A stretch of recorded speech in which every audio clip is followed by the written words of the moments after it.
ఆదిలాబాద్ జిల్లా బోత్ మండల కేంద్రానికి చెందిన ఒక యువతి ఒక వర్గానికి చెందిన యువకుడితో వెళ్లిపోయి పెళ్లి చేసుకోవడంతో శనివారం బోత్ మండల కేంద్రంలో ఉద్రిక్త వాతావరణం చోటు చేసుకుంది. వివరాల్లోకి వెళ్లగా యువతి తల్లిదండ్రులు శనివారం మా కుమార్తె కనబడడం లేదు అని బోత్ పోలీస్ స్టేషన్లో ఫిర్యాదు చేశారు. అయితే తప్పిపోయిన యువతి మరుసటి రోజు ఆదిలాబాద్లో వేరే వర్గానికి చెందిన యువకుడితో పెళ్లి చేసుకుందని తెలవగా స్థానిక పోలీసులు అదే రోజు బోత్ పోలీస్ స్టేషన్కి తీసుకొచ్చారు. ఇది తెలిసిన తల్లిదండ్రులు మా కూతుర్ని మాతో పంపించాలని కోరారు. వీరికి మద్దతుగా దాదాపు 500 మంది వరకు యువకులు, ఆదిలాబాద్ జిల్లా బీజేపీ అధ్యక్షులు పాతంగి బ్రహ్మానందం, హిందూ వాహిని రాష్ట్ర నాయకులు రాళ్ల బండి మహేందర్, దశరథ్ నరేందర్లు తదితర బీజేపీ నాయకులు పాల్గొని బోత్ సీఐతో మాట్లాడారు. అయితే యువతి తల్లిదండ్రులతో వెళ్లడానికి నిరాకరించగా సెక్యూ సెంటర్కి పంపిస్తామని చెప్పారు.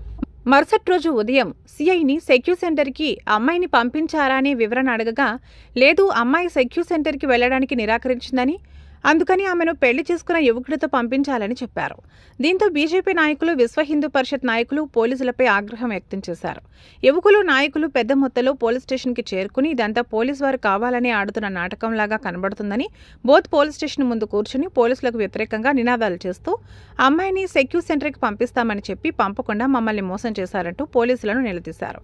ఈ విషయం తెలుసుకున్న డీఎస్పీ బోత్ మండల కేంద్రానికి ప్రత్యేక బలగాలను పంపించారు. బోత్ సీఐ ఒక వర్గానికి చెందిన యువకుడికి సపోర్ట్ చేసే విధంగా పనిచేశారు. అందుకని సీఐ పైన చర్యలు తీసుకోవాలని డీఎస్పీని కోరారు.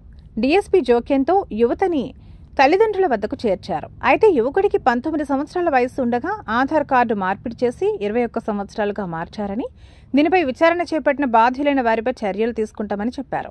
అమ్మాయి తల్లిదండ్రులు ఆదిలాబాద్ జిల్లా అధ్యక్షులు పాతంగి బ్రహ్మానందంకి, హిందూ వాహిని రాష్ట్ర అధ్యక్షులు రాళ్ల మహేందర్కి, బీజేపీ నాయకులు బోత్ యువకులకు ప్రతి ఒక్కరికి కృతజ్ఞతలు, ధన్యవాదాలు తెలియజేశారు.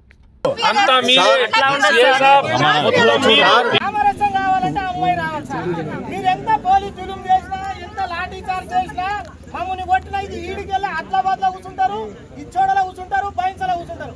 మీకు దీన్ని పెద్దగా చేయాలనుకుంటే మీ ఇష్టం. దీన్ని శాంతియుతంగా చేయాలంటే అమ్మాయిని మాకు శాంతియుతంగా చేయాలంటే అమ్మాయిని ఇదంతా రేపు పొద్దున అట్లా చేయాలంటే ఈ సీఐ దీనికి బాధ్యుడు అవుతుంది. ఇది పెద్ద కావాలంటే ఇదే సీఐ ఈ దానికి బాధ్యుడు. బాధ్యుడు